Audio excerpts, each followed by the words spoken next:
Hey guys, Matty Woolen from shutterrunner.com and welcome to my very first shutter running tutorial video. I'm really excited. We've got some good light coming. It's 5:35 p.m. right now. Sun sets at 6:05. So by the time I get out there, get to a good location, get set up, should be great light for me. Just wanted to show you real quick how this works. So I've got my trusty Osprey backpack. Got my Nikon. This is my running camera. It's a DX camera. I usually shoot with a D700, the FX version, FX camera that Nikon has. This is kind of a cheaper model, but it's lighter weight and much better suited for running. My D5000, Sigma 10 to 20 millimeter, and I've attached a GoPro on top of that. So hopefully I'll be able to get a good perspective of the shots as I'm setting up and everything.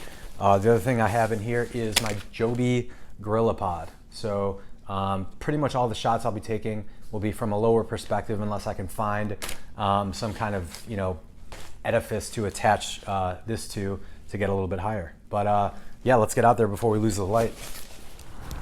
Okay guys, so I'm here. I found this cool little Ferris wheel and I'm gonna try to take a picture of it. But before I do that, let me show you another cool little thing that I found, which is this little puddle right here in this parking lot. So you can see there's a nice reflection, and what I'm gonna do is sort of play around with some compositional angles, see what I can do here. So let's talk about the shot. Okay, I've got the Joby GorillaPod, which is perfect for a shot like this. Anytime you see a puddle that's real low, you want to get a low perspective. So I'm going to get a low perspective, got the low tripod, got my Nikon D5000 wide angle lens, Sigma 10 to 20 millimeter, which I'll keep really, really wide open. So I've got the GoPro on top of here. I'm going to fire that up and give you the perspective from the camera. So, we're like 45 minutes into sunset. So this is a perfect time. You can see great color in that sky. All right, so let's talk about the compositional elements. And really, there is obviously one in particular that we're focusing on, which is reflection. So we're gonna get a cool reflection of the Ferris wheel into this puddle. Okay, so let's go ahead and talk about our settings. Now,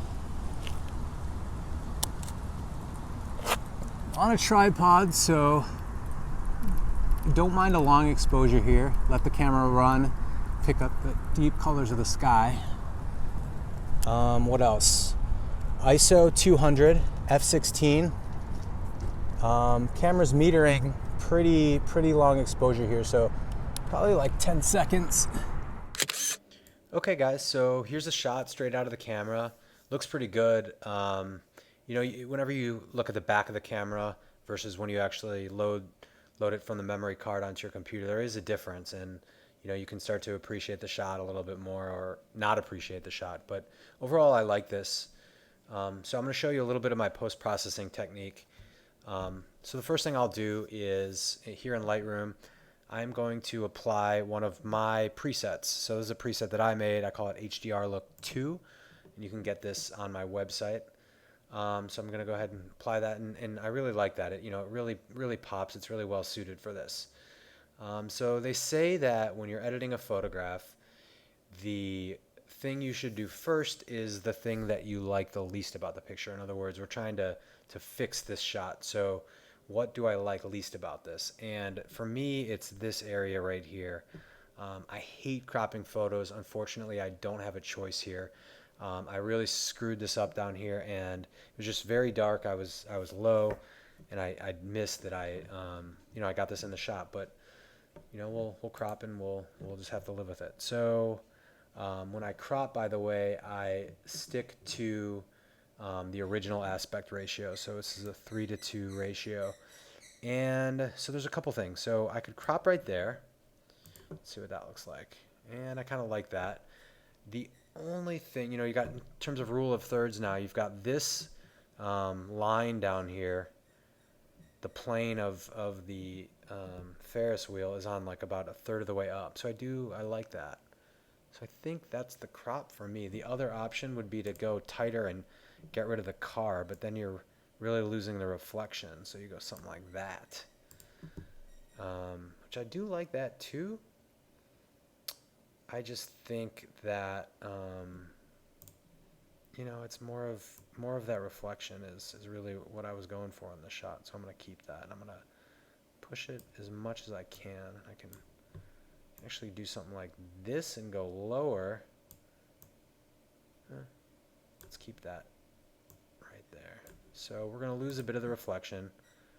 That's okay. I think that kind of works. Okay, so I've got this this HDR preset. Let's talk about that a little bit. Like I said, you can download it on my website, but really all it is I've turned the highlights down, so I've taken the bright points in the photo and I've made those darker, and I've taken the dark points in the photo and I've made those brighter. So what you get is like an HDR look, and I really do like that. I also added the contrast and the clarity up a little bit. So overall, I like this photo. There's not a ton I want to do with it. So one thing though that I will do is play with this white balance. So we go auto. So I always test auto, but I hate that. So I'm gonna go right back to as it was shot. Whoops, not black and white.